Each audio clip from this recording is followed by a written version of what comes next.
Amém. Glória a Deus. O Senhor seja louvado, exaltado nas nossas vidas. Eu me chamo Ana Paula, para quem ainda não me conhece, para os meus amados irmãos que me conhecem, eis-me aqui. Hoje é dia 22 de agosto, hoje é dia 23. Aqui para mim na Itália é 00:30, acho que já é dia 23. Perdoa se eu estiver errando a data. É de 2015.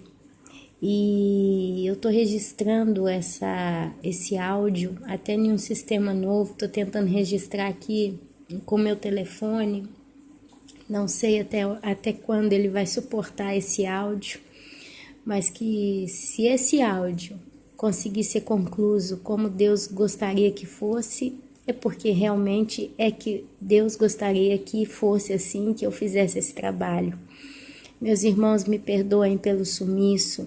Todos que me conhecem já sabem a minha história. Estou trabalhando ainda numa pizzaria da família e infelizmente não tenho dia de folga, não tenho horário. Tenho 2 filhos ainda, tadinhos, eles não estão conseguindo nem ter tempo com a mãe, com o pai, a gente está só trabalhando. Mas estou fazendo para honrar meu marido, para ser a companheira, né? A gente casa, a gente tem que ser companheiro, na alegria e na tristeza, na saúde e na doença, na calma, na bonança, mas também nos dias de pressão. Não vou falar outra palavra, eu acho que é isso. E tô numa cozinha, tô muito isolada. Eu não consigo ter tempo para sentar e ler a minha Bíblia, eu não consigo ter tempo para quase que nem ouvir as mensagens. É um outro mundo, meus irmãos. A gente ali está fechado, concentrado naquilo que está fazendo e basta. Eu fico pensando na massa da pizza, eu fico pensando na limpeza, não sei do que, eu estou pensando no filho que está lá fora, não sei nem aonde. Mas glória a Deus, eu creio que nada acontece nas nossas vidas sem que Deus aprove. Deus tem um propósito em todas essas coisas, inclusive muitos irmãos que me conhecem, compartilham comigo da minha vida, sabem que eu saí de uma tempestade, praticamente eu ainda estou saindo, de um deserto, de uma provação. Confesso que eu ainda não sei exatamente o que Deus quer me ensinar, mas eu vou guardar uma palavra que uma amada irmã deixou, né? No meio de todos os irmãos, todos deixaram palavras maravilhosas, mas tem uma coisa que eu ouvi, ela disse, às vezes a gente está no deserto para a gente receber alguma coisa também. Às vezes a gente está no deserto para que isso Deus faça com que a nossa vida fique mais sensível para ouvir a voz do Espírito Santo. Eu estou concluindo isso nesses dias, pessoalmente, que às vezes Deus deixa a gente passar certas situações pesadas, porque eu passei uma muito pesada, eu saí pedindo socorro para os meus irmãos, aqueles que têm mais contato comigo sabem exatamente do que eu estou falando. Mas glória a Deus, Deus me protegeu o tempo todo, Deus me honrou e Deus devagarzinho está me tirando desse deserto, mas eu vejo que nos últimos 3 dias, hoje, ontem e antes de ontem, hoje é sábado para mim ainda, eu sei que já é domingo, mas eu ainda estou com a cabeça no sábado porque eu não deitei para dormir. Mas de quinta-feira para cá, vamos ser sinceros, eu tô começando, eu penso muito enquanto eu, por exemplo, tô ali fazendo a massa da pizza, né? Às vezes eu tô fazendo um trabalho mecânico que eu não preciso ter concentração naquilo que eu tô fazendo. Então é onde eu começo a pensar nas coisas de Deus. E ali eu começo a conjugar várias coisas. E tanta coisa Deus tem me trago, tanto entendimento, tanto, como que eu posso te dizer? É como um raciocínio que Deus vai trazendo para mim, tá, meus irmãos? E uma das coisas que Deus trouxe, aliás, Ele trouxe tantas, vamos ver a partir de hoje se eu consigo compartilhar com vocês, meus amados, tudo isso que Deus está me dando. Uma das coisas que Deus trouxe é sobre o juízo. Eu agora estava ali terminando de trocar de roupa, né? Eu cheguei da rua, fui me trocar e tal. E foi sobre o juízo que está chegando. E pensando aqui, pensando ali, refletindo com o Senhor, eu observei que até agora a terra, como nós conhecemos, ela só passou por juízos localizados. A gente viu aí vários terremotos, a gente está vendo guerra, perseguição, já foi cotado no jornal que a imigração dos fugitivos das guerras, né, pelos islamistas, extremistas, entre outras coisas que a gente está vendo aí, é a maior desde a Segunda Guerra Mundial. Então já está batendo os números aí da época da Segunda Guerra Mundial. E é muito tempo, né, que ela aconteceu, tem um bom tempo, eu não sei qual foi o ano, mas é o que está sendo dito em giro. Então, assim, a gente já está realmente vivendo dias de treva. Dores de partos que estão se intensificando, os sinais estão aumentando, tudo está acontecendo ao mesmo tempo, mas ainda não aconteceu o chamado grande sinal. Eu tenho observado vários irmãos falando que no mês de agosto ainda vai acontecer alguma coisa, outros dizem no mês de setembro, e de tudo que eu estou escutando, eu tiro uma conclusão. Uma festa, imagina que você vai numa festa muito badalada, muito agitada, todo mundo bebendo, comendo, conversando alto, a música tocando, outros dançando, enfim, um ambiente que ninguém nota nada que está acontecendo ao redor, né, em particular, mas eles sabem que eles estão numa festa e todo mundo está ali naquela curtição. Então pode entrar uma pessoa gritando ali dentro, dependendo da festa, uma festa bem alta mesmo, bem exagerada, pode entrar uma pessoa gritando com alguma determinada diferença que ninguém praticamente vai notar, ou somente o grupo das pessoas que estão próximas aonde aquela que entrou gritando passar, notarão. Então eu diria que isso pode ser comparado aos eventos que nós estamos vivendo nos últimos anos. Um terremoto no Nepal, uma tsunami no Japão, uma tsunami, né, na Malásia, lá, não sei onde é que foi, esqueci o nome. Eventos, né, o World Trade Center, que caiu lá no 11 de setembro.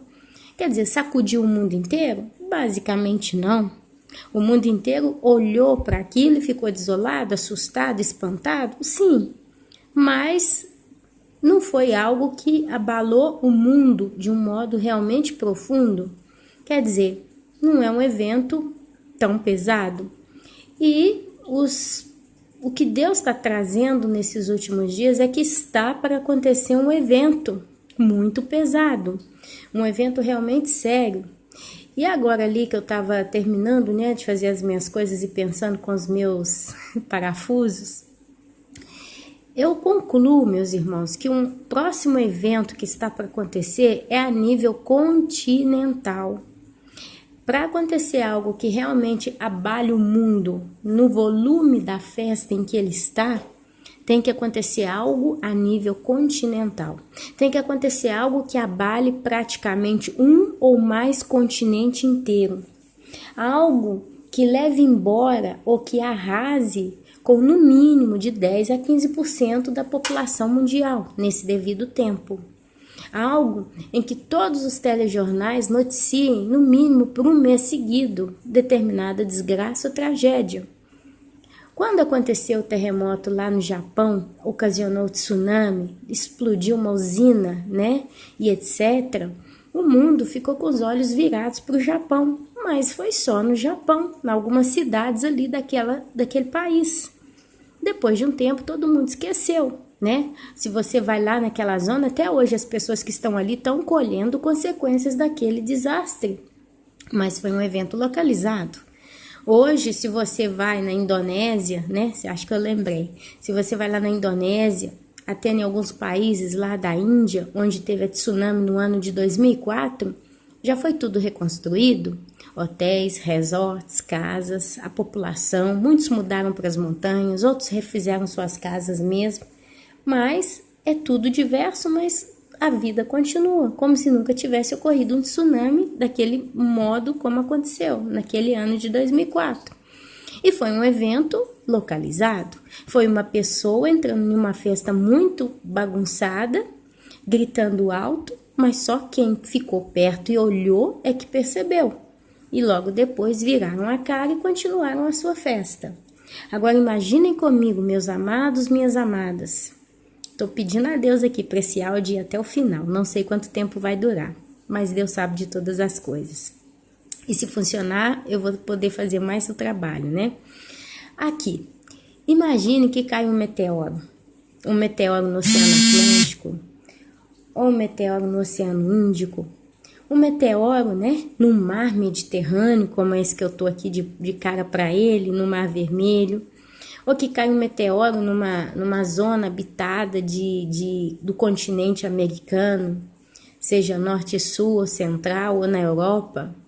Quer dizer, eventos desse nível, mas principalmente se cai no oceano, seja ele qual for, vai gerar uma consequência continental. Não sei se eu estou conseguindo ser clara para os meus irmãos que estão me ouvindo, mas eu quero dizer com isso que se você vai numa festa muito, muito animada, com a música no último volume, todo mundo bebendo, a maioria já tonto, todo mundo conversando alto, gritando, cada um pensando só no seu umbigo, né? Ou em paquerar, porque pelo que eu entendo as festas são feitas para isso, muita gente está preocupada com encontrar um parceiro, uma parceira para passar a noite no final de tudo. Pode entrar uma pessoa gritando que só quem está perto percebe, vai olhar, dependendo do evento vai comentar, talvez vai até dar atenção, mas logo em seguida todo mundo vai voltar para sua vida normal e vai esquecer, vai ficar na história, vai ficar na lembrança. Agora imagine que numa casa, igual nesses filmes aí americanos que a gente vê que os jovens, né, o pai e a mãe viajam, aí eles fazem festa, a casa fica toda destruída, de tanto que eles comemoram, né, as coisas deles. Imagine cai um helicóptero em cima dessa casa.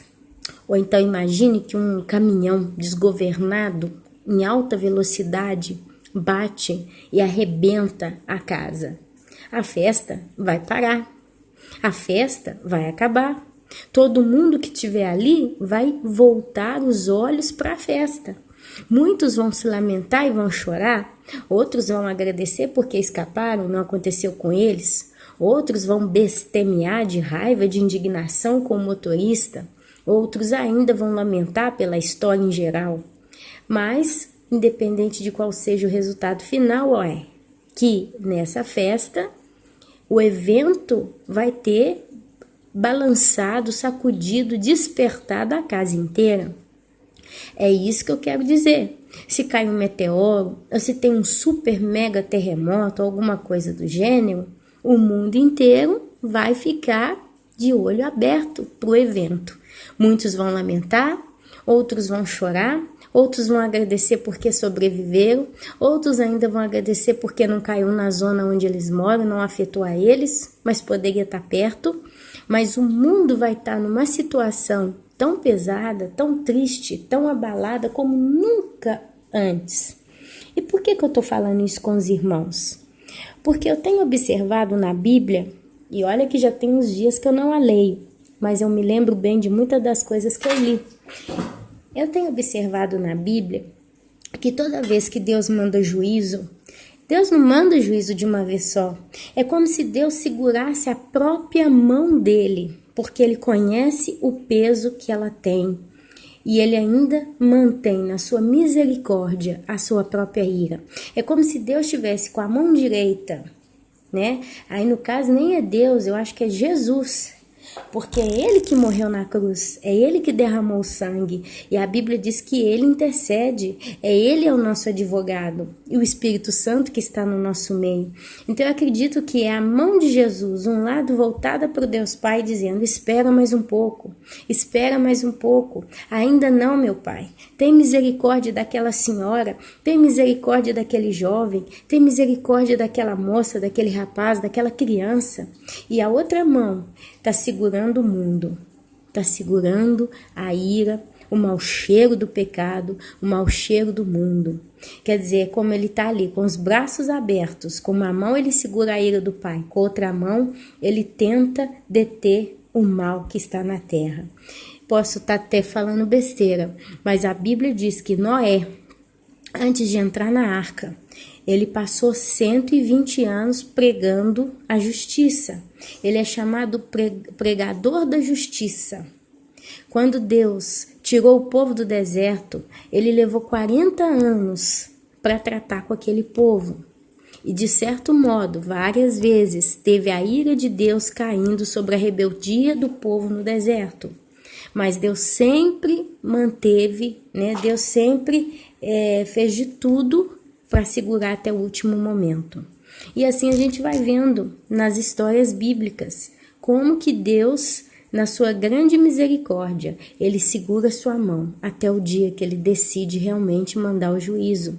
E uma coisa que precede o juízo de Deus, o castigo de Deus, a manifestação de que nesse mundo existe um Deus, ele não está abandonado na mão dos homens. Esse mundo não é aquela casa que os jovens estão fazendo festa, quebrando tudo como se não tivesse patrão. Mas um momento ou outro o patrão, o dono da casa, vai se manifestar e todos vão ter que reconhecer que isso aqui não é que é terra de ninguém, mas é a terra do Deus Altíssimo. Tudo pertence a Deus. Por que eu estou dando essa introdução? Porque, igual eu falei, isso é uma das coisas que eu estou pensando nesse exato momento e eu estou querendo compartilhar com os irmãos. Eu quero pedir ao Senhor que nesse momento abra o coração de quem está aqui comigo me escutando, que Deus me dê a força, porque para mim são 1h da madrugada, mas eu estou sem sono e eu acredito que vai dar para fazer esse trabalho. E espero que esse telefone que eu estou registrando essa mensagem, ele tenha espaço suficiente para gravar a mensagem até o final e que dê tudo certo, meus irmãos, que dê tudo certo, que eu consiga transferir isso para amanhã para o computador, editar como vídeo e publicar para vocês e que venha ser bênção na vida de vocês. E se der certo, eu vou estar fazendo isso quanto eu puder, todos os dias possíveis que eu tiver condição de estar aqui fazendo esse trabalho com os irmãos, amém? Olha, eu quero ler com vocês até onde Deus permitir. Se eu não conseguir ler todo, pelo menos grande parte do livro de Naum. Naum está no Velho Testamento. E Naum, ele é um livro que trata de castigo. Por que, Ana Paula, que você quer falar de castigo? Por que, Ana Paula, que você quer falar desse assunto?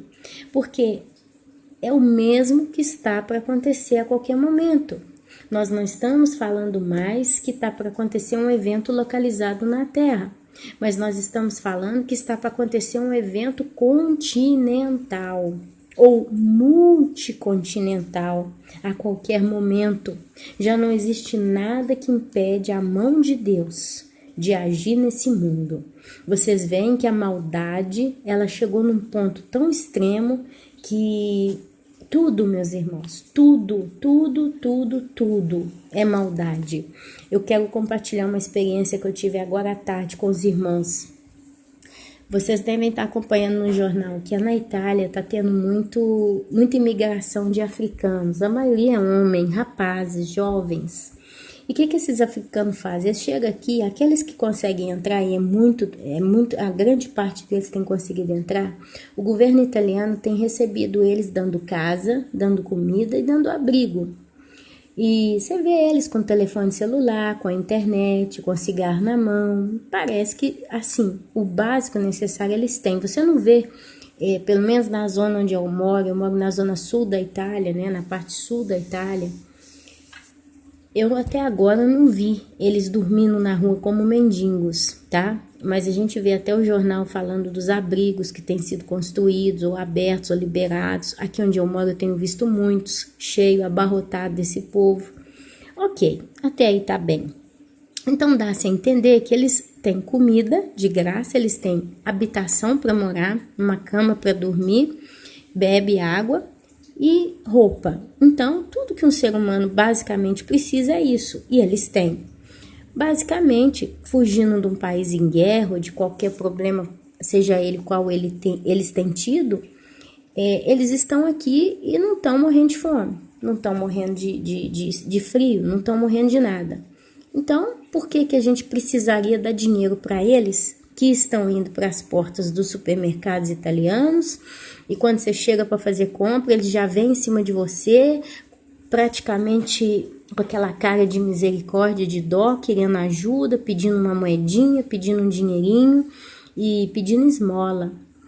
Tem hora que a gente dá por constrangimento. Eu confesso que no caso deles, em particular, eu tenho dado por constrangimento. Porque eles olham a sua sacola, se você abre a porta do carro, eles quase que enfiam a cara dentro, eles tentam pegar a sacola para te ajudar, você tem que pegar o carrinho, você põe uma moedinha de 50 centavos ou de €1, aí eles vão, pedem a moedinha, tem gente que acha que até por medo entrega. Então tá um ambiente muito complicado, tá? E o que acontece? A ideia é, poxa, aquele rapaz tá na porta do supermercado, tá pedindo ajuda, o que custa dar um 10 centavos, 20 centavos, 50 centavos, ajudar? A maioria das pessoas também tem essa mentalidade, eu vou ajudar, não me custa nada. 1 euro, o que é 1 euro para mim? O que é 50 centavos para mim? O que é 20 centavos, né? Então o pessoal dá dinheiro mesmo, estão começando a viciar esse povo.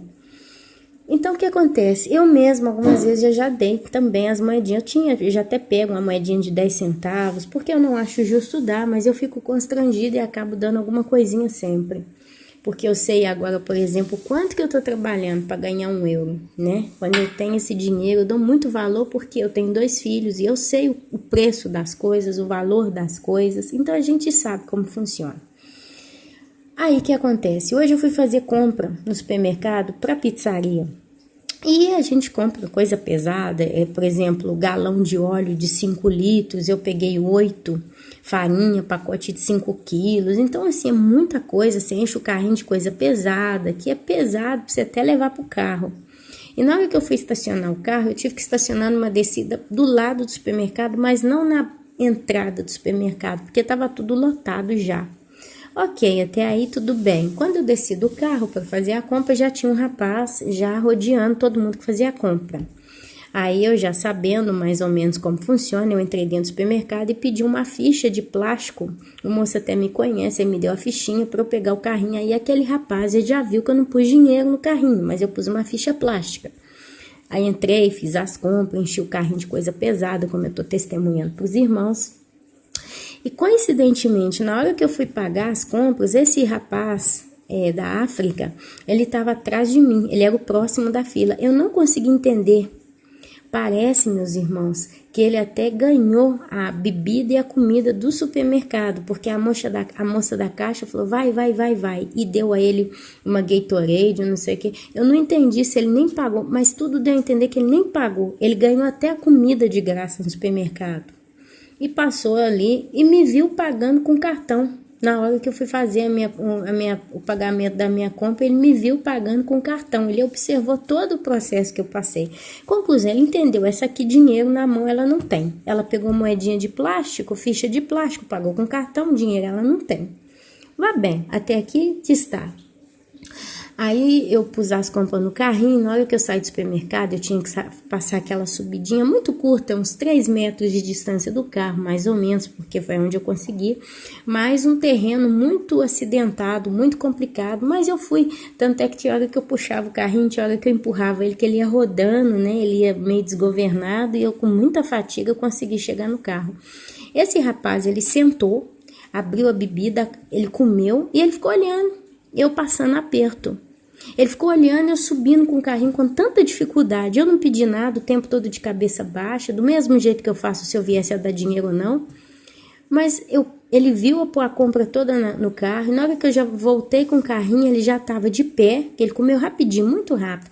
Ele já estava de pé ajudando um casal. Um moço alemão ou inglês, não sei, parecia que é o alemão e inglês de uns 2 metros de altura, estava com uma mulher e 2 criancinhas. Mas, assim, 2 sacolinhas bobas na mão que nem sentia que estava pesando.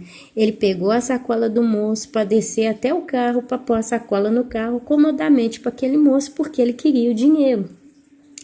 E eu fiquei pensando, a conclusão nisso tudo que eu tirei foi, meus irmãos, uau, eu tô aqui, né, eu acho, assim, pensando na pessoa desse rapaz, tá? Vamos ver se os irmãos entendem o que eu quero dizer.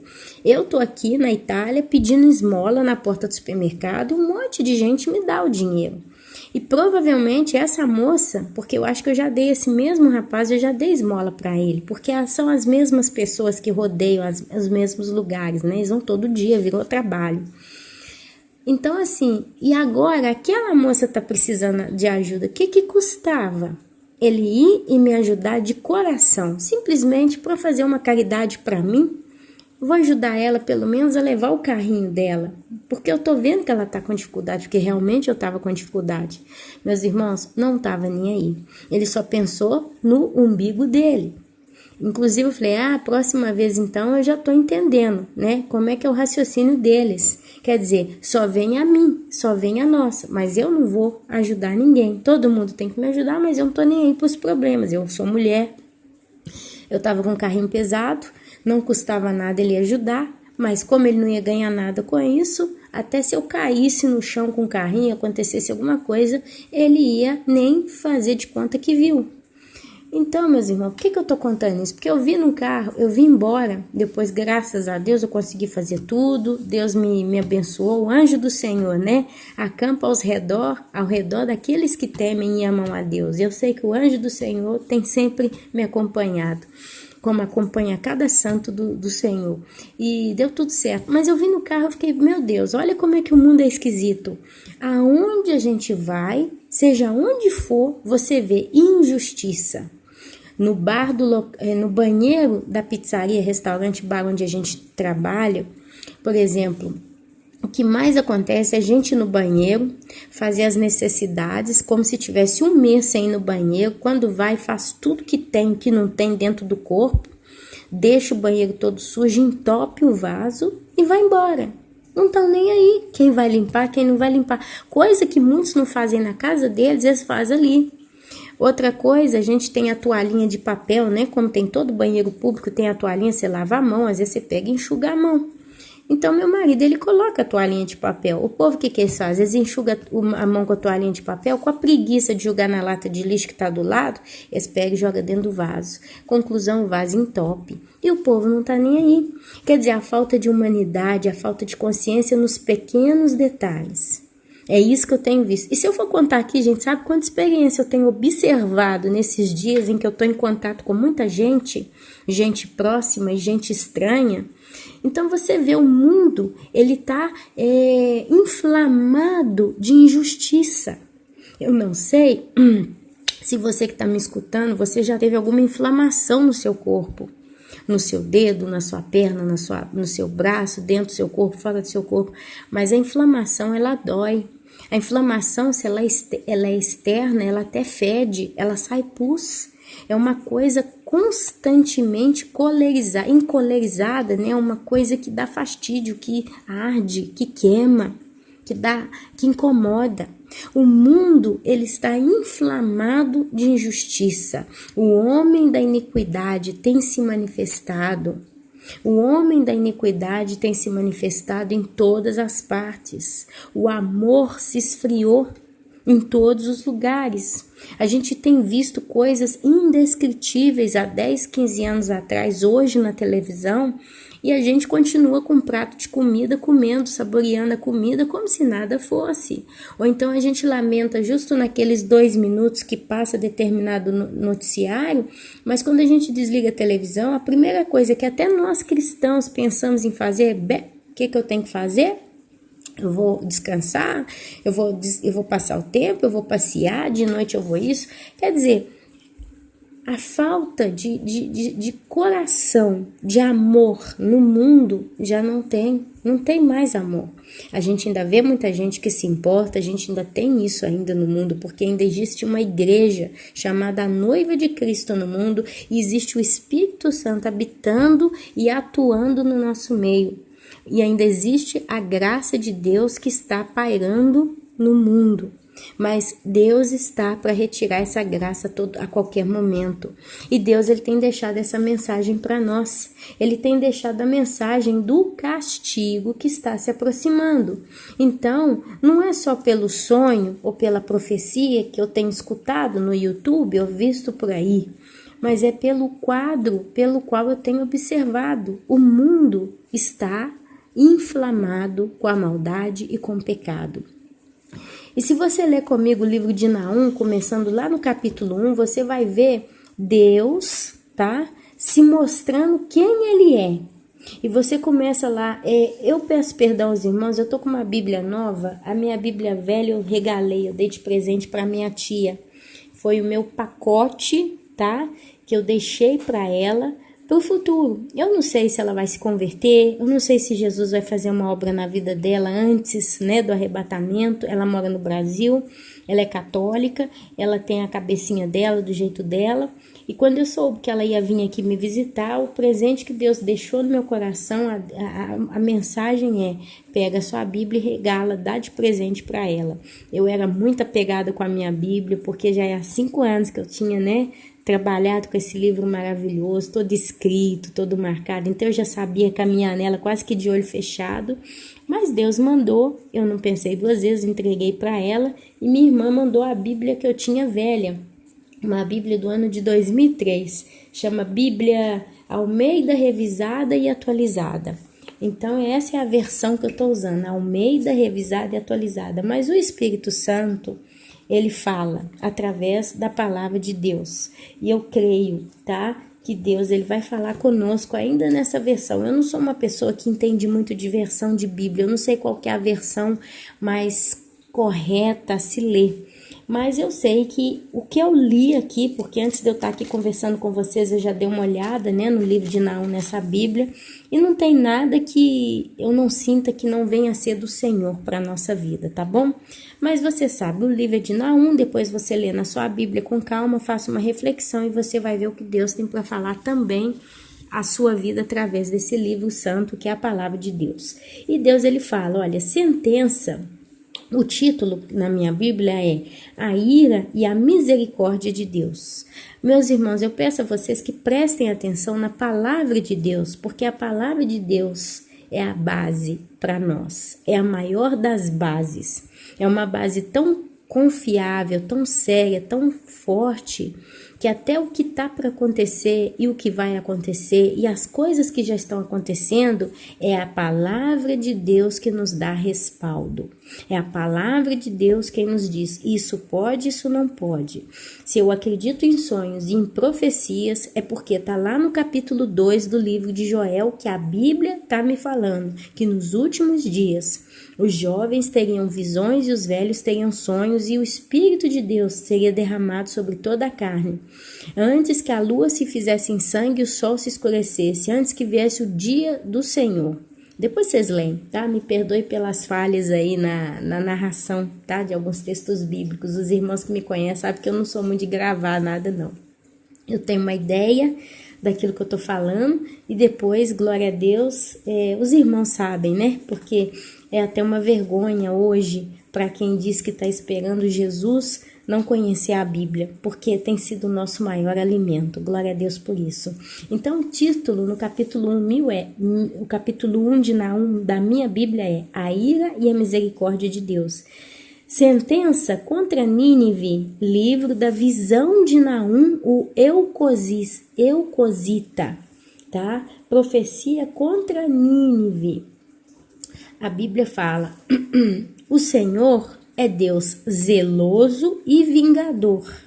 Meus irmãos, vamos prestar atenção no que a palavra de Deus nos diz. A palavra nos diz que Deus, o Senhor, ele é zeloso e vingador.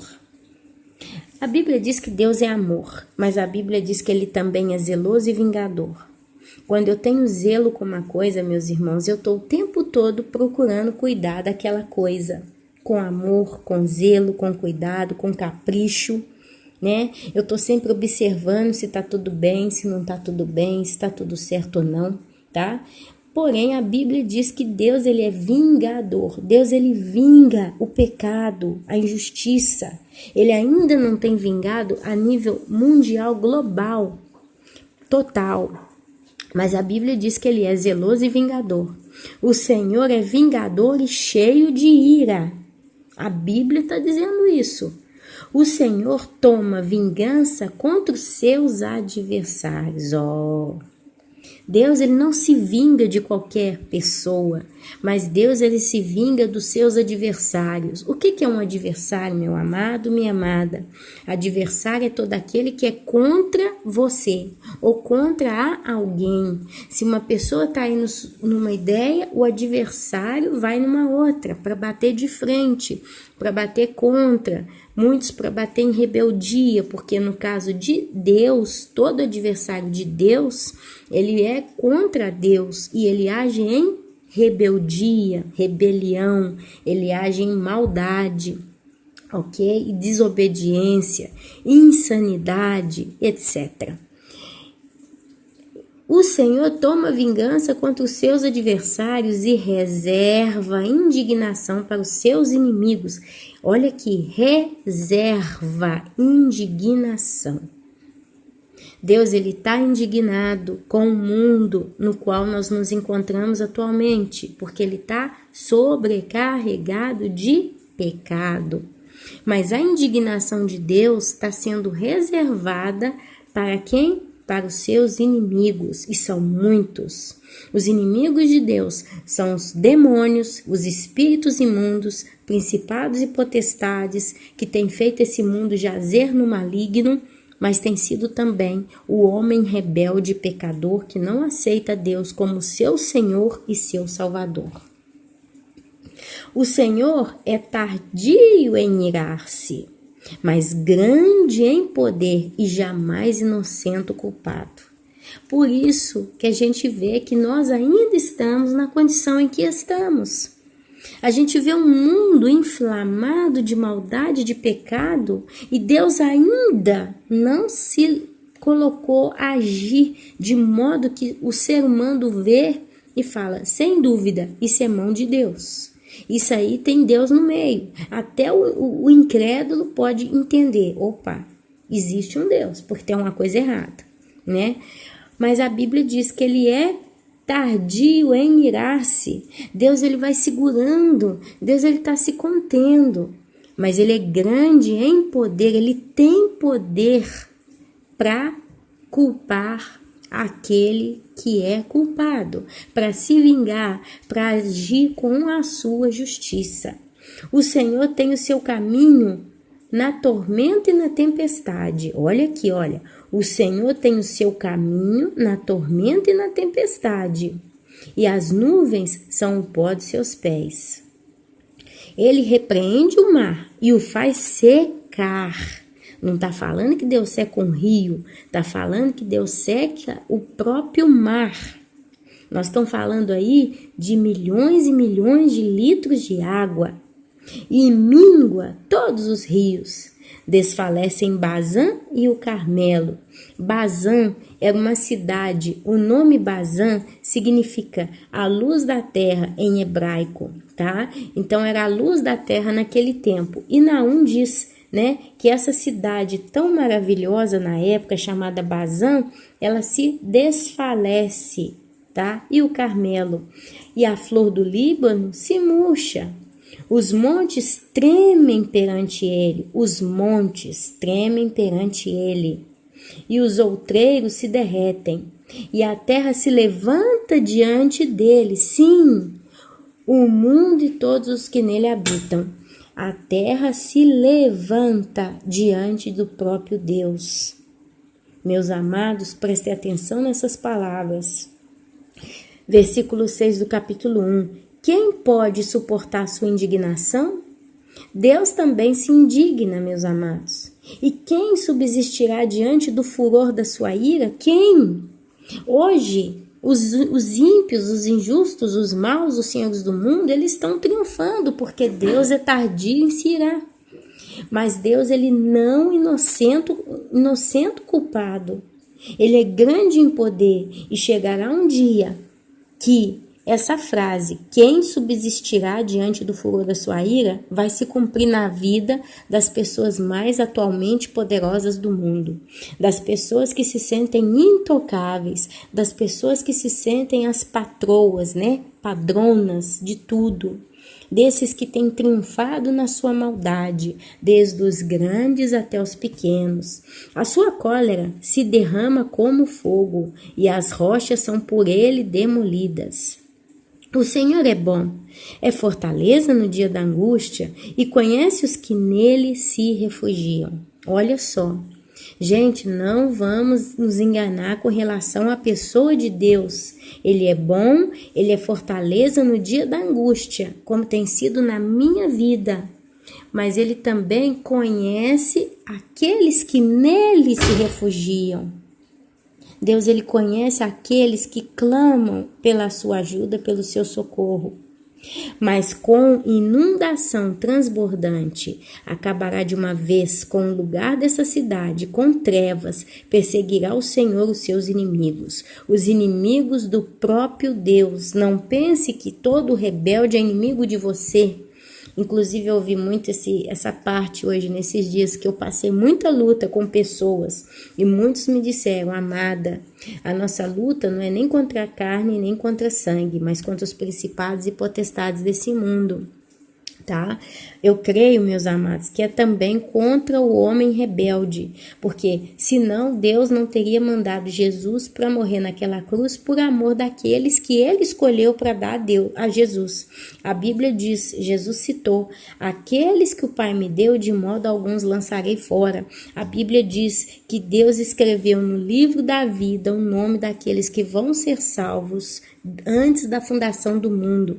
Existe um grupo de pessoas que Deus já sabe que a ele pertence.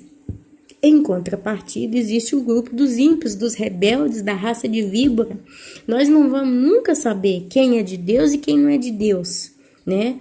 Hoje meu marido comentou comigo porque na Itália morreu um mafioso muito importante em Roma, e aí eles fizeram o funeral dele sem pedir autorização para a polícia, para a prefeitura, passou helicóptero, jogou rosa, fechou ruas, banda de música e tal.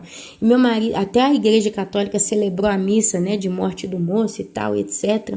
E meu marido comentou, falou: esse tipo de pessoa, pra você ter uma ideia, a tradição na Itália é quando um mafioso, um assassino morre, no caixão, ele não pode ser colocado de barriga para cima, mas ele tem que ser colocado de barriga para baixo no caixão, porque significa que ele não vai para o céu, mas ele vai para o inferno, tá? Aí eu comentei com ele, falei: engraçado, a gente não tem como saber o destino das pessoas, a gente pode supor, a gente pode imaginar, né? Mas só Deus sabe, né? Na cruz tinha 2 ladrões. Um pediu clamor a Deus, pediu perdão e falou: lembra-te de mim, ó mestre, quando tiveres no paraíso, né? Quando fores. E Jesus responde: ainda hoje estarás comigo no paraíso. E o outro blasfemou contra Deus. Quer dizer, no último momento, no último fôlego de vida, ali naquele caso, já condenados à morte, um se arrependeu, o outro não. Provavelmente muitas pessoas conheciam se é o ladrão da direita que o da esquerda. Muitos estavam ali e o viram na cruz. Talvez muitos foram até o momento em que ele foi colocado na cruz e depois viraram as costas e voltaram para suas casas. Tanto, ele vai morrer mesmo, não me interessa.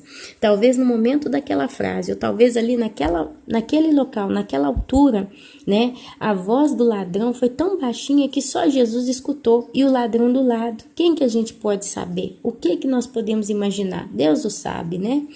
Mas a realidade é que Deus, né, ele levou para o paraíso, o outro não. É no último momento. Eu comentei com meu marido, eu falei: quem sabe, já pensou se pelo menos quando alguém morresse, de algum modo, Deus deixasse a gente saber que aquele foi para o céu, para o inferno? Não sei, sabe? Acontecesse alguma coisa no cadáver que a gente conseguisse entender. Esse aqui, então, não está no céu, não está no paraíso, não está em descanso. Esse aqui está em tormento, né? Mas provavelmente, se Deus tivesse permitido ou permitisse que isso acontecesse de modo muito claro para qualquer pessoa de qualquer religião, o mundo estaria em angústia, em agonia, né? Ia ter muita gente sofrendo. Mas, né, com trevas perseguirá o Senhor os seus inimigos. Não duvidem disso. Hoje o mundo jaz no maligno. Hoje são os filhos do maligno que tem feito o mundo ficar em trevas. Os demônios, os homens rebeldes e cruéis e tudo. Mas chegará um dia que o próprio Senhor vai perseguir com trevas os seus inimigos. Amém? Quem pensais vós contra o Senhor? Que pensais vós contra o Senhor, diz Naum. Que coisa que você está pensando contra Deus? Ele mesmo vos consumirá de tudo. Não se levantará por 2 vezes a angústia. A angústia de Deus, a tristeza de Deus, a decepção de Deus, ela está agora no jeito que está, mas ela não vai repetir no milênio, no futuro, na eternidade. O que está acontecendo é um tempo que Deus está determinando para cada ser humano passar na terra e provar para ele mesmo quem ele é.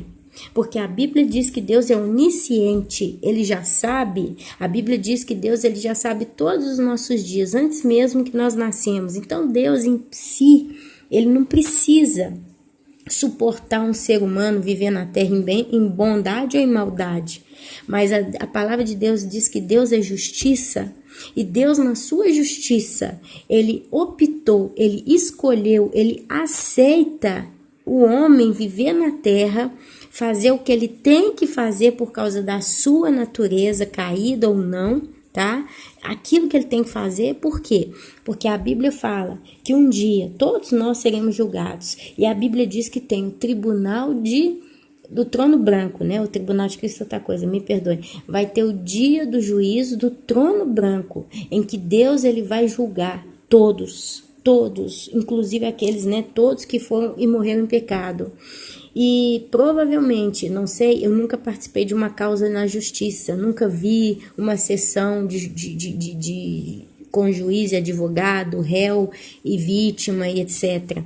Mas os filmes mostram claramente que tem um advogado que acusa, o advogado que defende. E ambos têm que ter prova. E tem a pessoa, tem as testemunhas, tem os jurados e tem o juiz. Quer dizer, todo um contexto em cima de determinado assunto.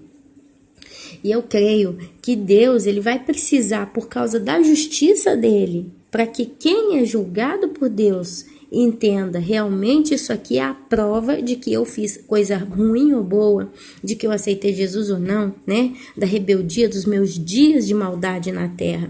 Então eu não tenho nada em minha defesa, porque a única coisa que eu tive na minha defesa eu neguei, foi o sangue de Jesus. Aquele era o único método de eu ser absolvido, mas eu sempre neguei esse sangue, esse sacrifício, esse amor, essa manifestação tão linda de amor pela minha vida. E eu fiz todas essas coisas. E Deus, eu creio, meu amado e minha amada, que Ele permite que cada um de nós nasçamos e vivamos os anos que vivemos nesse mundo, dentro do tempo que Deus determina para cada um de nós, a modo seu, simplesmente para quê? Para provar para nós mesmos, na eternidade, quem que nós éramos e quem que nós passamos a ser. Tanto é que a gente que está convertido, que a gente que aceitou Jesus, que nós que realmente entendemos o quão miseráveis nós éramos e ainda somos, lembramos de várias coisas que a gente fez no passado e a gente então reconhece a misericórdia de Deus para com as nossas vidas. Pelo menos eu vivo assim, eu penso assim e eu sou assim, tá? Então, que pensais vós contra o Senhor? Ele mesmo vos consumirá de todo. Não se levantará por duas vezes a angústia, porque ainda que eles se entrelaçam como os espinhos e se saturam de vinho como bêbados, serão inteiramente consumidos como palha seca.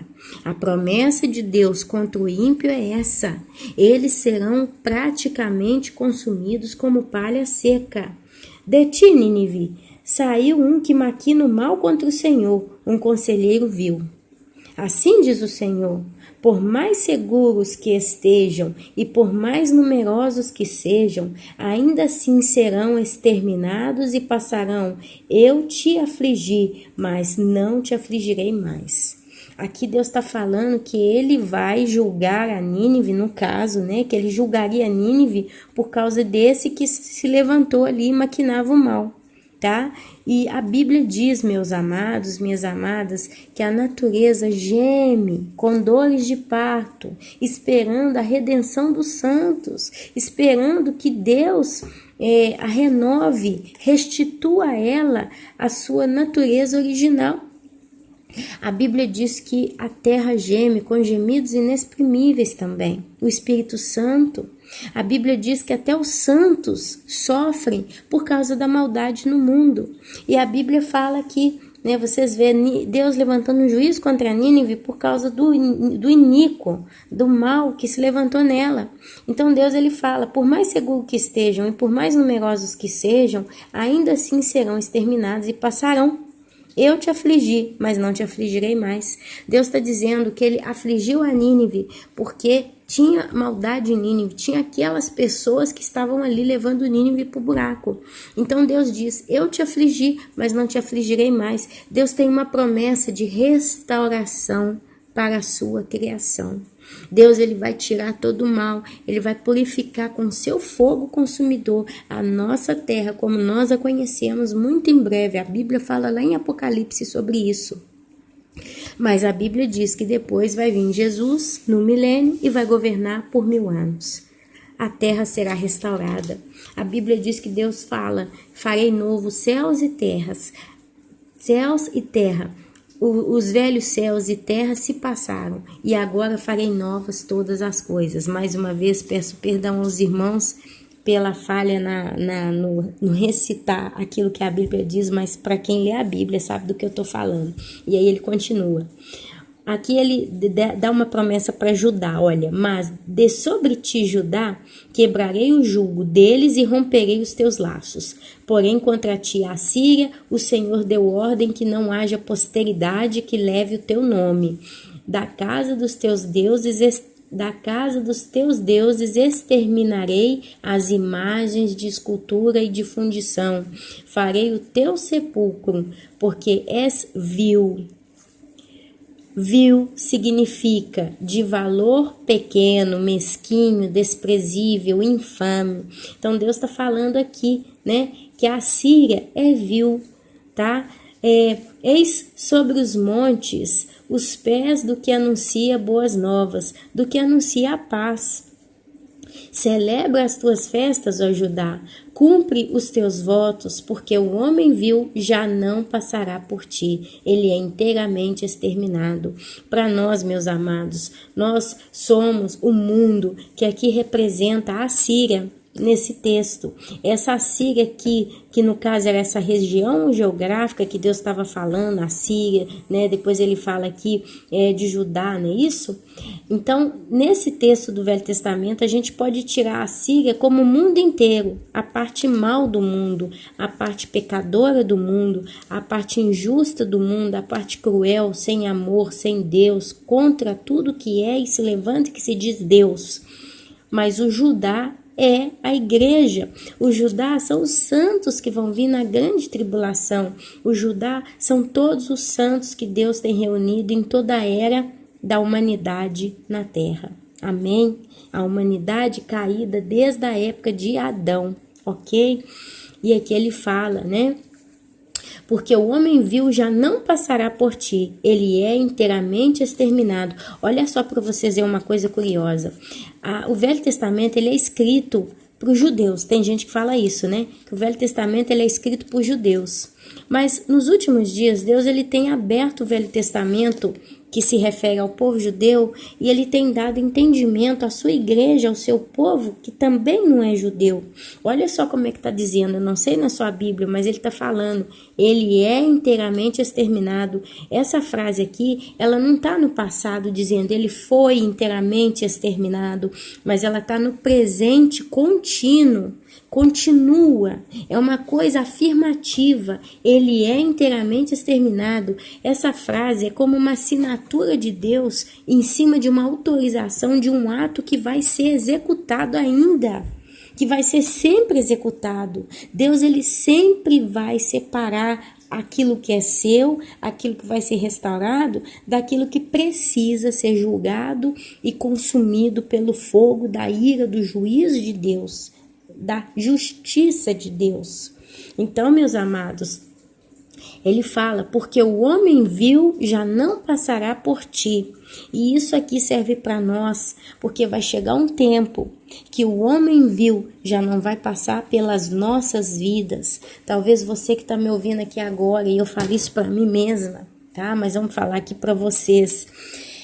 Talvez você na sua vida está vivendo perseguição na sua família, no seu trabalho, entre os seus amigos, né? Olha que eu acabei de passar por isso, ainda estou saindo de uma tempestade, mas eu falo para mim também, tá? A promessa de Deus para nós, como igreja que o ama, é que vai chegar um dia que o homem viu já não passará por nós, pela nossa vida. A nossa vida vai ser uma vida de paz. Olha, o homem viu. A gente vê também a opressão do inimigo. O inimigo das nossas almas é quem? É Satanás. Então eu diria também, porque Satanás já não passará por ti, já não passará na nossa casa, já não passará na nossa vida, já não passará nos nossos afazeres eternos. Tá? Ele será inteiramente exterminado. Deus, ele vai destruir tudo que não o pertence, tudo que não o ama, tudo que não honra, tudo que não o aceita como Senhor e Salvador da sua vida. Glória a Deus por isso. Capítulo 2 de Naum, vamos continuar aqui. Olha, o cerco é a tomada de Nínive. Nínive era uma cidade sanguinária, nesse caso da época de Naum. Nínive era uma cidade sanguinária, ok? O profeta Jonas passou por Nínive também anunciando a destruição, tá? Mas teve um momento que eles eram ignorantes e Deus ele mostra no livro de Jonas a misericórdia dele pela cidade de Nínive. Mas nesse caso aqui de Naum, a conversa é diversa. O destruidor Desculpa, eu tô começando a ficar cansada. O destruidor sobe contra ti, ó Nínive. Porém, meus amados, ouvindo o que eu tô lendo aqui, vamos também enxergar isso para os nossos dias atuais, ok? Porque o mundo hoje, ele também está sanguinário.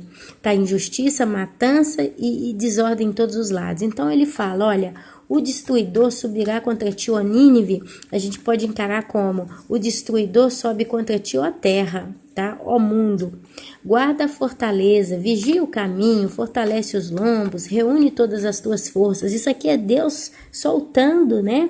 Já que você se diz forte, já que você se diz poderoso, você é uma cidade sanguinária, mas eu então te digo, guarda a sua fortaleza, vigia o caminho, fortalece os lombos. Quer dizer, Deus está mandando eles se prepararem para quê? Para a guerra.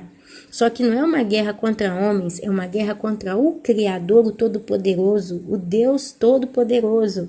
E Deus, ele anuncia, tá? Porque o Senhor restaura a glória de Jacó com a glória de Israel, porque saqueadores os saquearam e destruíram seus sarmentos. Eu não sei o que significa essa palavra, mas é alguma coisa que eles viviam e tinham, né? Os escudos dos seus heróis são vermelhos. Olha, a gente vê na Bíblia muito sobre a cor vermelha. A cor vermelha, basicamente, ela significa sangue, né? Significa sangue derramado, significa sangue de justiça de Jesus e significa também o sangue do inocente, né? O vermelho significa também a cor da rebeldia. Você vê a palavra de Deus lá no livro de Apocalipse falando da grande prostituta, a grande meretriz que se veste de vermelho e de escarlato, né? Então, vermelho é uma cor relacionada com, eu diria basicamente, com vida, mas a vida em um determinado estado, tá? A vida de Cristo foi dada para nós, por nós, para nos salvar. Mas a gente vê também o inimigo, né, ceifando vidas no mundo inteiro, levando muitos para o inferno, tá? Então aqui ele continua, os homens valentes vestem escarlata, cintila o aço dos carros no dia do seu aparelhamento e vibram as lanças. Os carros passam furiosamente pelas ruas e se cruzam velozes pelas praças. Parecem tochas, correm como relâmpago. Olha aqui, meus irmãos, presta atenção comigo. Os carros passam furiosamente pelas ruas e se cruzam velozes pelas praças. Parecem tochas, correm como relâmpago. Isso aqui foi uma visão de Naum, não contra Nínive daquela época, mas Deus nesse pedacinho, ele deu uma visão do futuro para Naum. Muitos teólogos, muitos homens que estudam a palavra de Deus, eles dizem que o capítulo 2, o versículo 4, está se referindo à visão de Naum no futuro. Esses carros que passam furiosamente pelas ruas e se cruzam velozes pelas praças, parecem tochas, correm como relâmpago. Imagina um homem numa época que só tinha cavalo, carro de cavalo, carroça, né? Alguma coisa assim. Não podia um carro de cavalo correr como uma tocha e ser comparado a um relâmpago. E se você vê alguns vídeos aí na televisão, ou se você, né, se põe numa estrada, numa BR, você vê o quê? As luzes que passam por você, né, como tochas, como relâmpago. Carros que passam furiosamente pelas ruas e se cruzam velozes pelas praças. Então, meus amados, isso aqui, Deus, ele diz que a palavra de Deus é vida. A Bíblia diz que a palavra de Deus, ela vai e volta, não volta vazia. E Deus, ele não escreveu uma só palavra, uma só vírgula, um só ponto, uma só letra, ainda que a versão nossa seja cada uma sua. Mas não tem nada na palavra de Deus que não é vida. A vida vinda de Deus, ela é contínua, ela é eterna, ela é permanente. Nenhum ser humano, por mais inteligente filosófico que fosse, teria condição de escrever um livro tão vivo, tão atualizado em todas as épocas como a Bíblia. Isso é inspiração de Deus, é Deus escrevendo a história, ontem, hoje e sempre. Amém? Continua. Os nobres são chamados, mas tropeçam em seu caminho, apressam-se para chegar ao muro e já encontram o testudo inimigo armado. As comportas dos rios se abrem e o palácio é destruído. Está decretado, a cidade rainha está despida e levada em cativeiro. As suas servas gemem como pombas e batem no peito. Nínive, desde que existe, tem sido como um açude de águas, mas agora fogem. Parai, parai, clama-se, mas ninguém se volta. Saqueai a prata, saqueai o ouro, porque não se acabam os tesouros, a abastança de todo objeto desejável. Ah, vacuidade, desolação e ruína, o coração se derrete, os joelhos tremem, em todos os lombos há angústia, todos os lombos a angústia, e o rosto de todos eles empalidece. Onde está agora o covil de leões e o lugar do pasto dos leãozinhos? Onde passeavam o leão e a leoa e o filhote do leão, sem que ninguém os espantasse? O leão arrebatava o bastante para os seus filhotes, estrangulava a presa para as suas leoas e enchia de vítimas as suas cavernas e os seus covis de rapina. Eis que estou contra ti, diz o Senhor dos Exércitos. Queimarei na fumaça os teus carros, a espada devorará os teus leãozinhos, arrancarei da terra a tua presa e já não se ouvirá a voz dos teus embaixadores. Você vê que até o versículo 12 do capítulo 2 foi narrado a exuberância de Nínive daquela época. Aí no versículo 13, o próprio Deus diz, diante de toda essa exuberância, toda essa potência, toda essa autossuficiência, né, essa força que parecia que era tão extrema, aí Deus vira e fala: eis que eu estou contra ti. Estou contra ti, estou contra ti, diz o Senhor dos Exércitos. Queimarei na fumaça os teus carros, a espada devorará os teus leãozinhos, arrancarei da terra a tua presa, e já não se ouvirá a voz dos teus embaixadores. Arrancarei da terra a tua presa vai retirar as vítimas, os perseguidos, os oprimidos da boca dos opressores. É isso que significa esse pedacinho aqui nesse livro, nesse versículo. Vai chegar um dia que Deus, o próprio Deus, estará contra todo o mal. Ele é o Senhor dos exércitos e ele vai queimar na fumaça os carros, ele vai devorar, né, a espada que devorava os leãozinhos, ele vai arrancar a presa da boca do iníquo, da boca do maligno, da mão do injusto. Hoje a gente está vendo vítimas injustiçadas no telejornal, no mundo inteiro. Chegará um dia que Deus vai arrancar essas pessoas que estão sendo perseguidas, oprimidas em todos os modos, da mão dos seus opressores. E aqui Deus fecha no capítulo 3, a ruína completa de Nínive. Nínive aqui, espiritual, é o homem do pecado. E quando a Bíblia fala do homem do pecado, muitos às vezes se confundem que é o anticristo. Ele é o homem do pecado. Ele é aquele que se levantará contra tudo que é Deus. Mas o anticristo, atualmente, 23 de agosto de 2015, ainda não se manifestou. Mas, em contrapartida, nós temos visto pessoas e pessoas em mundo inteiro se levantando contra tudo que é Deus. Um grande exemplo é Barack Obama, que tem feito de tudo para tirar o cristianismo, as bases de Deus na América, e tem inserido tudo que não presta. Uma das últimas foi liberar o casamento homossexual nos Estados Unidos, em todos os 50 estados americanos. É um exemplo. Proibir aqueles que estão no exército de ter a Bíblia, ou de pronunciar a Bíblia, de ter um versículo bíblico na mesinha do escritório lá, vai para a cadeia. Tá? Então, um homem que se levanta contra Deus é também os seres humanos atualmente que têm se rebelado contra o Senhor. Eu vi aí algum tempo atrás aí as reportagens aí na Câmara, né, no Brasil, lá na parte da política, esse grupo que defende as leis contra a chamada homofobia, mudando os termos, como se diz, né? Trocando o certo pelo errado, dizendo que o mal é bom e o bom é mal.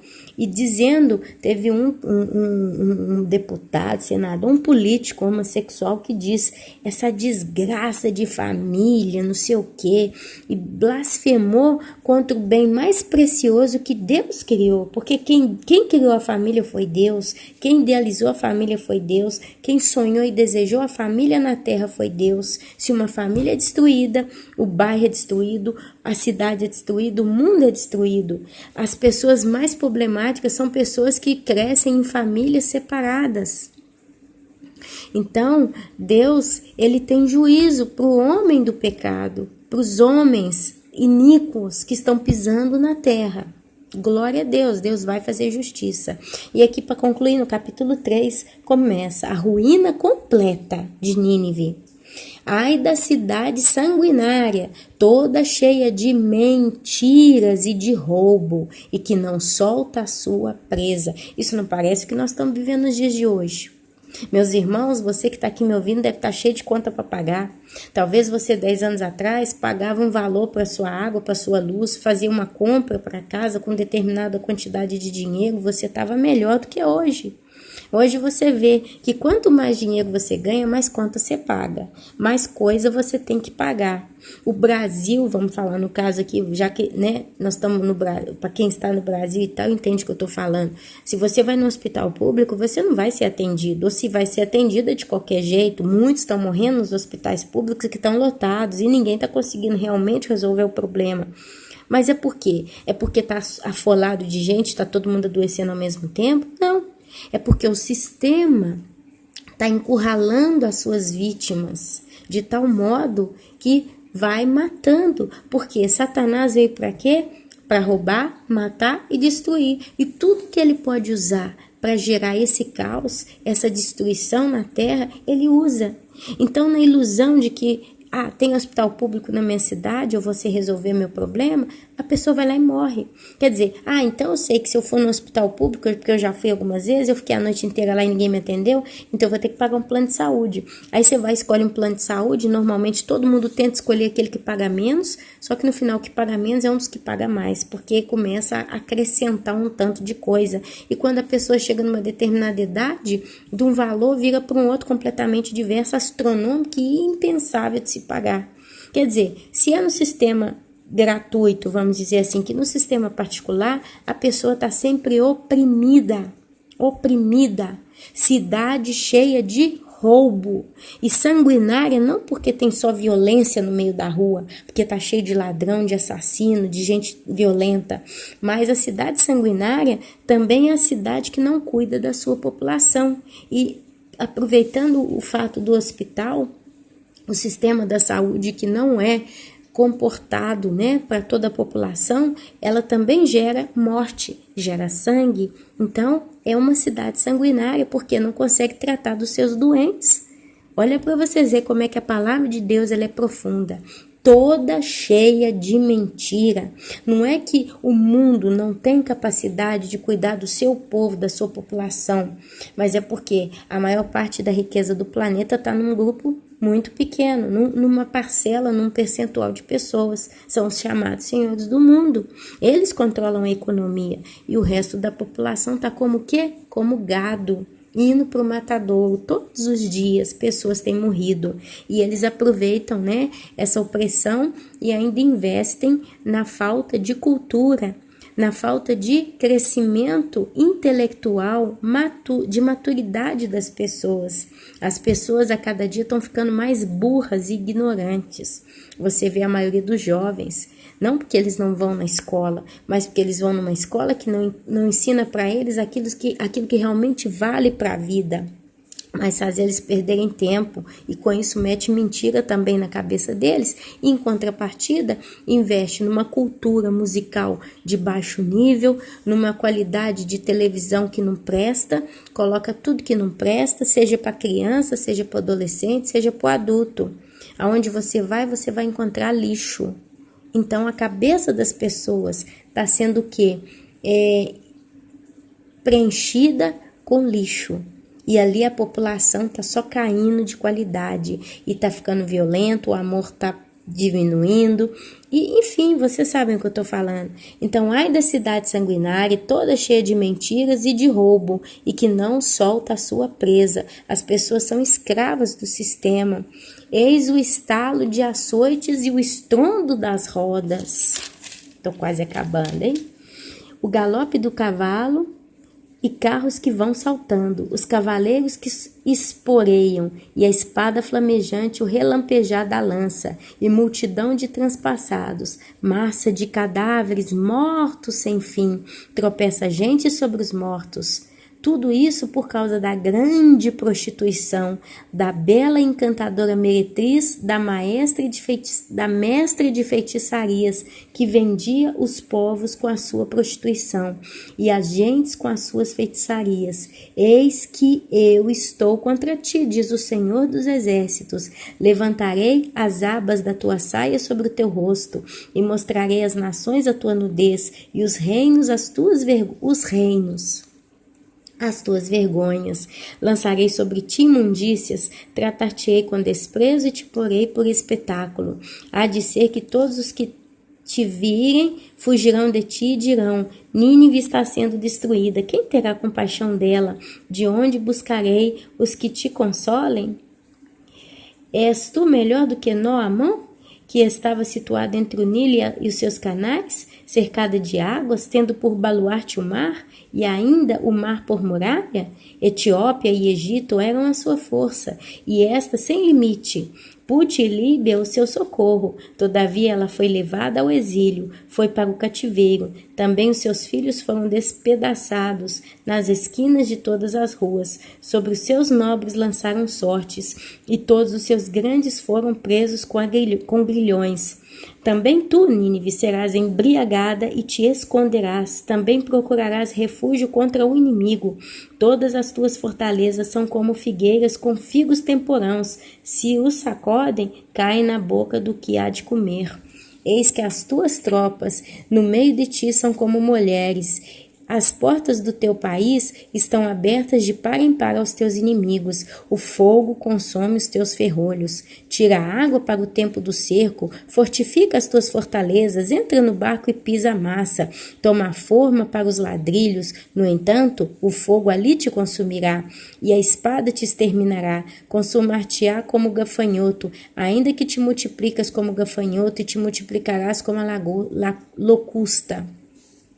Ainda que fizeste os teus negociantes mais numerosos do que as estrelas do céu, o gafanhoto devorador invade e sai voando. Os teus príncipes são como os gafanhotos, e os teus chefes como os gafanhotos grandes, que se acampam nas sebes nos dias de frio. Em subindo o sol voam embora, e não conhece o lugar onde estão. Os teus pastores dormem, ó rei da Assíria. Os teus nobres dormitam. O teu povo se derrama pelos montes, e não há quem o ajunte. Não há remédio para a tua ferida. A tua chaga é incurável. Todos os que ouvirem a tua fama baterão palmas sobre ti, porque sobre quem não passou continuamente a tua maldade? Deus, então, até o versículo 19 do capítulo 3, ele descreve como será a destruição, a falência total daquela cidade. E ali no 19, Deus ele fecha com uma afirmação. Ele fala que não há remédio para a tua ferida. A tua chaga é incurável. Todos os que ouvirem a tua fama baterão palmas sobre ti, porque sobre quem não passou continuamente a tua maldade, os maus serão julgados. Deus aqui está descrevendo um povo que não tem remédio para eles, para a ferida deles. A chaga deles é incurável. O pecado, a maldade, a rebeldia de certas pessoas não tem remédio. Deus, ele, por mais que ele se manifeste em seu amor, em sua graça, em tudo, essas pessoas elas não querem Deus porque são inimigas de Deus. E aí ela fala que todos os que ouvirem a tua fama baterão palmas sobre ti. Chegará um dia na eternidade em que os mortos serão julgados. E a Bíblia diz que os santos é que vão julgar, tá? Inclusive os anjos, tá? E aqui fala que vão bater palmas, no caso aqui sobre a destruição dessa cidade profana, porque quem não passou continuamente a tua maldade, quem não sofreu, quem não foi afetado pela maldade que essa cidade causou. Então eles vão ver a vingança do Senhor. Só para fechar, o livro de Naum começa a falar que é Deus de justiça e de vingança. Vocês lembram? Se a gente correr lá agora, vamos ver se dá tempo, porque eu tô com medo da gravação, não consegui concluir bem. Mas olha só, o Senhor é Deus zeloso e vingador. O Senhor é vingador e cheio de ira. O Senhor toma vingança contra os seus adversários e reserva indignação para os seus inimigos. E no último, Deus ele fala: não há remédio para a tua ferida, a tua chaga é incurável. Todos os que ouvirem a tua fama baterão palmas sobre ti, porque sobre quem não passou continuamente a tua maldade? Deus vai vingar a maldade do homem. Meus irmãos, eu li com vocês o capítulo do livro de Naum, do Velho Testamento, né? Depois vem Abacuque, por aí vai. Por que eu voltei com vocês nesse assunto depois de tanto tempo? Porque eu quero dizer para vocês, meus amados, que Deus está para trazer ira, castigo e juízo na terra. E se você ainda não consertou a sua vida com Deus, se você ainda não pediu perdão ao Senhor pelos seus pecados, presta atenção, é chegada a hora, é chegado o momento. A Bíblia diz que Deus ele é zeloso, tá? Ele é bom. Olha, o Senhor é bom, é fortaleza no dia da angústia. E ele conhece os que nele se refugiam. Olha, meu amado, ainda nós não estamos nesse chamado dia de angústia aqui, geral, dia de juízo. Mas a angústia, ela bate sempre na nossa vida. Porém, Deus está falando que ele é fortaleza naquele dia específico, no dia da sua ira, quando ele está julgando determinada zona, região. E ele diz que Deus ele conhece aqueles que nele se refugiam. A minha pergunta para você essa noite é: será que Deus te conhece? Será que você sabe que Deus te conhece? Porque conhecer, ele conhece a todos. Mas será que você sabe dessa verdade? Olha, eu sei que Deus me conhece. Eu sei que Deus conhece a minha mesquinhez ou meu comportamento mesquinho muitas vezes. Eu sei que Deus sabe que eu tenho meus pecados. Deus sabe das minhas fraquezas, sabe dos meus talentos, mas Deus conhece as intenções verdadeiras do meu coração. E a minha pergunta para você: será que você que está me ouvindo tem consciência disso também? Porque se você tem consciência disso, você tem consciência também de quem você é e de quem é o Deus que te conhece. E é aí que você realmente, entendendo essas coisas, toma a atitude humilde de dizer: Senhor, toma conta da minha vida, porque eu sou pobre e miserável, mas o Senhor pode me livrar do dia mau. O Senhor pode me salvar da morte. O Senhor pode me levar contigo para sempre na eternidade, por causa que o Senhor deu o seu Filho. O Senhor amou o mundo de tal maneira que o Senhor deu o seu Filho para que todo aquele que nele crê tenha vida e não pereça. Essa é a mensagem que Deus está deixando para nós no dia de hoje. Olha, Espero que eu consiga concluir com mais 3 minutos de áudio. Eu conversando com uma irmã hoje, eu não consegui concluir bem porque eu tive que parar na hora e eu fiquei meio atordoada de tarefa. Mas Deus, Ele é muito perfeito em tudo que faz. Se você para observar a harmonia da criação do Senhor, você vê que não tem nada nesse mundo que não tem a perfeição detalhada de Deus. Eu já falei em outros vídeos, mas talvez você ainda nunca ouviu um vídeo meu e é tempo de ouvir. Então eu vou repetir, porque tudo que vem de Deus nunca é pouco, né? Ou nunca é tanto para que nos enjoe. Mas se você pega uma flor, vai no deserto, vai na rua, caminha no meio da rua, e ali você vê no meio do machapé uma flor qualquer, essas flores que nascem no meio do mato. Pega aquela flor, coloca bem perto dos seus olhos. Se você não conseguir, engrandece a imagem daquilo que está na sua frente com uma lupa, com uma lente de aumento. Olha para o centro dessa flor, olha para os detalhes dessa flor. Mas não pega só uma não, pega 4, pega 5 e examina cada uma delas. Você vai ver a perfeição. É como se Deus tivesse pego aquela flor e com um pincel pintado cada pétala dela, como com uma pinça fina, ele tivesse colocado cada um dos poros daquela flor, dos pólens. Você observa um peixe, você observa um animal na natureza, você observa a harmonia do universo, os planetas nas suas órbitas, a intensidade do calor e da luz do sol que chega na Terra, o mar que tem o seu limite, dele não passa, a não ser que Deus ordene, a imponência das montanhas, e por aí vai, meu amado, minha amada. Eu quero dizer para você, a Bíblia diz que o arrebatamento vai ser num abrir e fechar de olhos.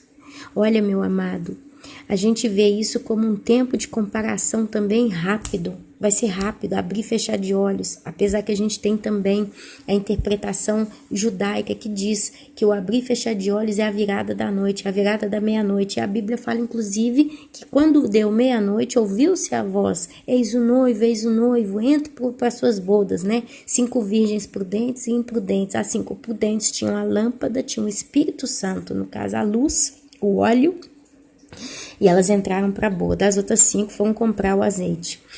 Mas a gente também, Deus ele é multiforme nas suas palavras, ele é profundo. Quando você abre e fecha os olhos, pisca os olhos, o tempo é rápido, né? E eu acredito muito na sincronia e na harmonia equilibrada de Deus em todas as coisas. Eu creio que o momento do arrebatamento, nós não sabemos o dia e a hora, e a Bíblia deixa enfático isso, dia e hora. Dia para mim é uma data. Hoje, por exemplo, é 23 de agosto, agora é 1h53 e eu não tenho segundos para falar, né? Eu não sei quanto é, hora, minuto, segundo, mas a Bíblia diz, ninguém sabe o dia e a hora, e fala em abrir e fechar de olhos. Mas uma coisa eu posso dizer, toda vez que Deus, ele realiza certos eventos, existe uma harmonia, uma sincronia em muitas coisas. Por exemplo, as próximas luas de sangue, as próximas 4 luas de sangue que vão acontecer em festas judaicas, como essas que estão para acontecer, a última agora, a super lua de sangue, e as últimas 3 que aconteceram em festas judaicas, elas vão voltar a acontecer daqui a 500 anos. Quer dizer, o tempo do calendário de Deus e do calendário do homem vai se sincronizar para se repetir essas mesmas festas com esses eclipses lunares daqui a 500 anos, não antes, não depois, daqui a 500 anos. A NASA mesmo já deu o calendário, né, de quando vai se repetir esses eventos. Os judeus já acharam no calendário deles quando vai coincidir com as datas de festas, tá? Então isso é harmonia e sincronia. Eu acredito que a igreja vai ser arrebatada no momento exato em que todos os santos vão estar exatamente sem pecar. A Bíblia diz que o dia que Deus vai arrebatar a igreja, os santos serão encontrados irrepreensíveis. Isso significa, meu amado, minha amada, sem pecado nenhum. Olha, tem dia que a gente passa o dia inteiro, termina a noite com bênção, feliz com Deus, cheio do Espírito Santo, com a consciência que não pecou naquele dia. Então, meu amado, e tem dia que você, hoje eu falei uma mentira, hoje eu pensei uma coisa errada, tem que pedir perdão a Deus. É assim a nossa vida. Mas nós somos milhares na terra no momento. É um grupo de pessoas muito grande que Deus vai levar. Um número pequeno comparado ao número dos homens que estão na terra, 7 bilhões, não é isso? O grupo que vai ser levado é o remanescente de Deus, a noiva de Cristo, ela não é tanta. Mas ela precisa ser encontrada com as suas vestes brancas. Mas a Bíblia diz uma coisa, a palavra de Deus diz que a obra que Deus começou, Ele terminará. É Ele quem vai terminar a obra. E se Ele estabeleceu na sua reta e santa justiça que a igreja, para ser arrebatada, tem que ser encontrada sem pecado naquele momento irrepreensível, que se ela tiver em pecado ela não sobe, Deus, Ele conhece o momento no seu calendário exato em que cada santo do Senhor vai estar em sincronia de santidade para com Deus. E eu acredito que esse é um fator que vai determinar o dia e a hora que ninguém sabe. Porque quem sonda o coração do homem é o Espírito Santo. É só Deus que conhece o momento em que o seu coração está atualmente. E Ele sabe qual vai ser o dia e a hora que cada santo do Senhor vai estar irrepreensível. E vai ser num abrir e fechar de olhos, porque rapidamente uma dessas pessoas no mundo inteiro pode cometer um pecado. E antes que aconteça, no microsegundo, Deus ele vai dar ordem e a última trombeta soará. E Deus vai levar do céu, de modo chamado, arrebatado, cada santo que está na terra. O arrebatamento vai ser um ato de sequestro de Deus. Deus ele vai arrancar com força. A palavra arrebatamento basicamente também tem esse significado, arrancar com força.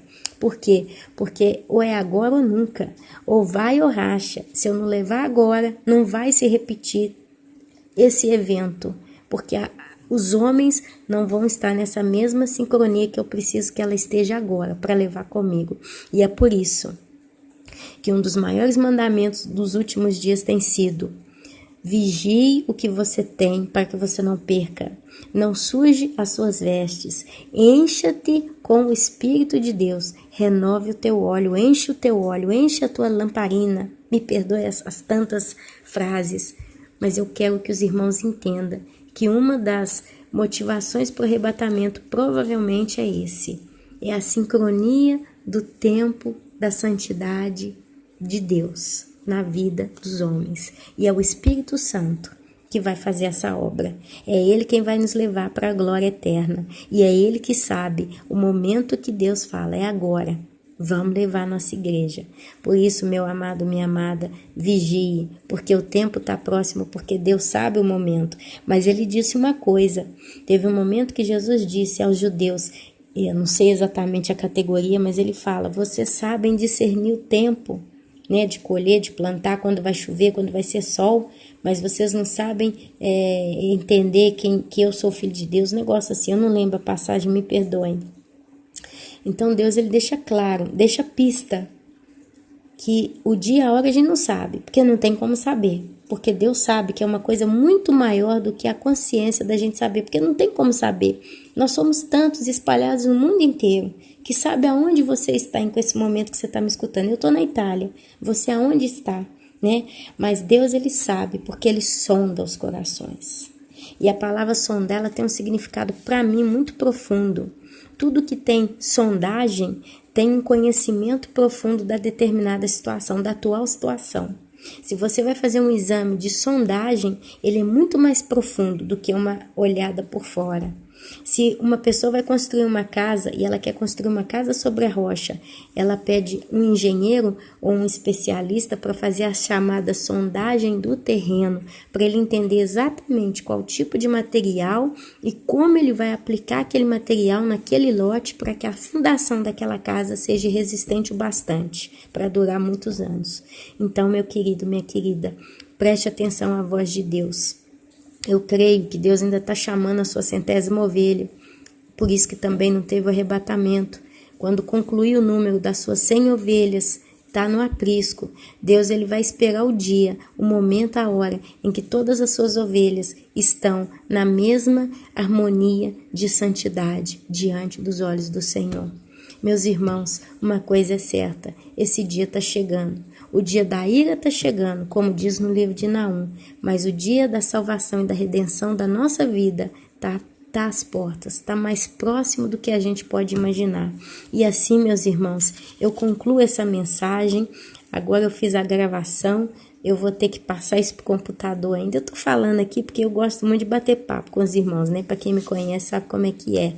Eu espero que dê certo. Amanhã de manhã, né? Daqui a pouco, agora para mim é 2 horas da manhã aqui do dia de domingo. Amanhã de manhã, vamos dizer assim, ou daqui a pouco, né? Eu vou descarregar esse áudio no meu computador, eu vou lançar ele no editor de vídeo e vou publicar ele no YouTube, tá? Então, que o Senhor possa estar abençoando a todos vocês, no nome santo de Jesus. Amém, amém e amém. Glória a Deus. Glória a Deus. Amém, amém e amém.